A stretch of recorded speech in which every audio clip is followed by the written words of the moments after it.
What if I told you the best quarterback in Cleveland hasn't taken a single first-team snap?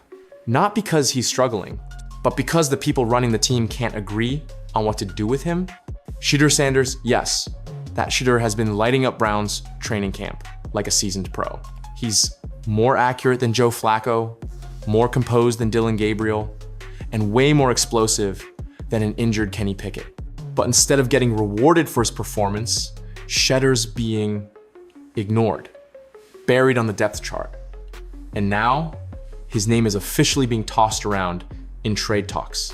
And here's the part that'll make your head spin. The guy trying to trade him isn't the one who drafted him, because this isn't just about quarterback depth. This is about control. A power struggle that's threatening to derail one of the most talented young arms in football before he ever gets a shot. And guess who's circling in the chaos? The same team that passed on Shedeur in the draft is now desperate to get him. This story goes way deeper than a quarterback controversy. And it all starts with a franchise falling apart at the seams. This story goes way deeper than a quarterback controversy. And it all starts with a franchise falling apart at the seams. The New Orleans Saints thought they had dodged a bullet when they signed Derek Carr. A veteran presence, a steady hand finally, some stability at quarterback. But then the unthinkable happened. Carr's sudden retirement didn't just shock the fan base, it blindsided the entire franchise. No warning, no plan B, just panic.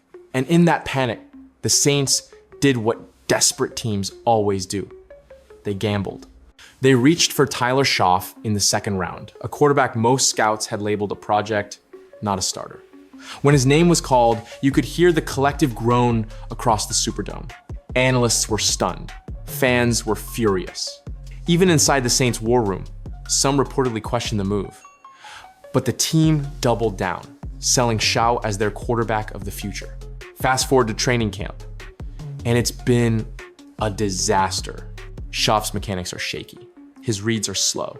His confidence, practically non-existent. Local reporters didn't hold back, calling one of his 2-minute drills the worst in franchise history. That's not hyperbole. That's a quarterback room on life support. And while the Saints spiral, one name keeps coming up over and over: Shedeur Sanders. Because while Tyler Schaff was imploding in New Orleans, Shedeur was busy turning heads somewhere else and doing it with the kind of poise most veterans only dream of. While the Saints were watching their rookie QB fall apart, Cleveland had a completely different problem. Their rookie quarterback was too good to ignore, and yet they were ignoring him anyway. Shedeur Sanders didn't just show up to camp, he took it over. 9 for 9, with 2 touchdowns in a full-speed drill against the starting defense. No interceptions, no mental lapses, just pure efficiency game after game. Ask anyone watching practice, the ball's coming out quick. Tight spirals, perfect placement. Receivers trust him, defenders respect him. And coaches, they're quietly stunned because nobody expected the 5th rounder to be this polished, this fast. Let's be clear. Shedeur isn't just holding his own, he's outplaying every single quarterback in the Browns facility. Joe Flacco looks old, Dillon Gabriel looks shaky, Kenny Pickett isn't even healthy, but Shedeur, calm, confident, and in total control. And yet, not a single first-team rep, no promotion, no acknowledgement, just silence. But this silence isn't about stats or football. It's about something way uglier. Something tearing the Browns front office in half. On paper, the Browns should be celebrating Shedeur Sanders, a 5th round steal, a future star in the making. But behind closed doors, there's a battle raging one that has nothing to do with throwing touchdowns. Because the man who drafted Shedeur, GM Andrew Berea, believed he was getting the bargain of the decade. He saw the poise, the college production, the NFL-ready skill set, and he made the call to bring Shedeur to Cleveland. But the man who signs the checks, Jimmy Haslam, never wanted Shedeur in the first place. Sources around the league say Haslam wasn't convinced. He didn't like the hype, didn't buy the stardom, and didn't want the attention that comes with Deion Sanders' son. From day one, Haslam and Berea weren't on the same page. And now that Shedeur is tearing it up in camp, Haslam's skepticism has turned into something worse: leverage. By publicly confirming trade rumors, Haslam is sending a message loud and clear to his GM, his coaching staff, and the entire NFL. Shedeur might be Berea's guy, but his future will be decided in the owner's office. It's no longer about which quarterback gives the Browns the best shot to win. It's about who controls the Browns' future. And while Cleveland's front office fights itself, another team is lurking, one desperate enough to pull the trigger on a blockbuster deal. Funny how things work in the NFL. Just months ago, the Saints had multiple chances to draft Shedeur Sanders. He was right there round after round, and they passed. Now, they're scrambling to get him before someone else does. The buzz started quietly, whispers from reporters, speculation from fans. Then it got louder. Former NFL star Asante Samuel flat out said it, the Saints need to pick up the phone and get this deal done. And he's not wrong. The Saints aren't rebuilding, they've got weapons all over the field. Chris Olave, Alvin Kamara, a solid O-line. All they need is someone who can deliver the ball. And right now, Tyler Schauf isn't that guy. What they need is exactly what Shedeur Sanders is showing in Cleveland. Poise under pressure, instant leadership, the ability to turn broken plays into touchdowns. Oh, and the kind of star power that could electrify the Superdome and actually get fans believing again. This isn't just about upgrading talent. It's about salvaging the season. The Saints missed their shot once.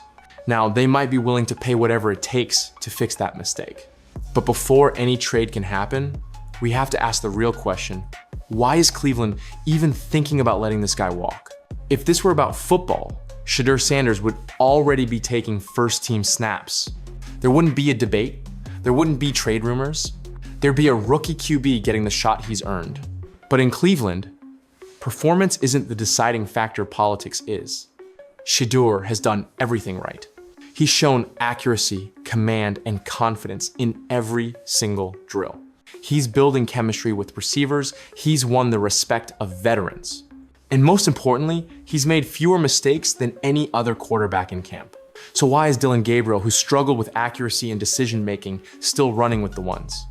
Why is Joe Flacco, a guy who's closer to retirement than relevance, still ahead of Shedeur on the depth chart? Simple. Because Shedeur wasn't the owner's guy. And in the NFL, that matters more than it should. Every day Shedeur stays buried is a missed opportunity. Not just for him, but for a franchise that claims it wants to win. This isn't just bad management. It's active sabotage of one of the league's most promising young quarterbacks. And the longer it goes on, the more likely it becomes that Shedeur Sanders will thrive somewhere else, while Cleveland is left wondering what could have been. And if that trade goes down, it won't just shake up two teams. It could rewrite the future of an entire division. This isn't just some late camp rumor. If Shedeur Sanders is actually traded, it could be the kind of move that shifts power in the NFL. Think about it. If the Browns pull the trigger now, they could demand premium picks, even a starting caliber player in return. Shedeur's stock is rising fast, and every day he dominates in camp, his value climbs higher. The Saints, they're desperate. They know they blew it on draft day. They passed on Shedeur not once, but multiple times. And now their season is teetering before it's even started. They have every reason to overpay, and honestly, they should. Because with the right quarterback, the Saints could take control of the NFC South. Their defense is legit. Their skill players are ready. Their fans just waiting for something, anything, to believe in again. And Shedeur, he's not just the right QB, he's the only QB currently available who checks every box. He's young, hungry, media savvy, already showing NFL poise, and built for the big moment. But here's the twist. The better Shedeur plays, the harder it becomes for Cleveland to justify letting him go. Every perfect throw, every highlight reel scramble, every moment of leadership makes the decision that much more painful. Trade him, and you risk watching him become a superstar somewhere else. Keep him on the bench, and you risk suffocating the best talent on your roster. It's a lose-lose, unless someone swallows their ego. And that's the core of it. This entire situation isn't about who can win games, it's about who's willing to admit they were wrong. Shedeur Sanders was never supposed to be a fifth-round afterthought. He wasn't supposed to sit behind aging veterans or rookies with weaker arms. And He definitely wasn't supposed to be dangled in trade talks before getting a single first-team snap. Yet here we are. The owner confirms the rumors. The GM is fighting behind the scenes. The fans are stuck watching a future star get sidelined by office politics. Meanwhile, the rest of the league is circling like sharks. And the Saints, the same team that passed on Shedeur over and over, might now be his best shot at a real opportunity. But here's the bigger issue. This story isn't just about one quarterback. It's about every talented player who's ever been held back by ego, by dysfunction, or by people too proud to admit they made the wrong call. Shedeur has done everything right. He's proven he belongs. And whether it's in Cleveland, New Orleans, or somewhere else entirely, his time is coming. Fast. The only question left is this. Will the Browns be remembered as the team that unleashed a superstar, or the one that let ego bury their best chance at greatness? Let us know in the comments. Should the Browns finally give Shedeur Sanders the keys? Or is it time to let him build his legacy somewhere that actually believes in him? This is The Huddle HQ. Thanks for watching. Smash that like button, subscribe for more NFL chaos, and we'll catch you tomorrow with more updates from around the league.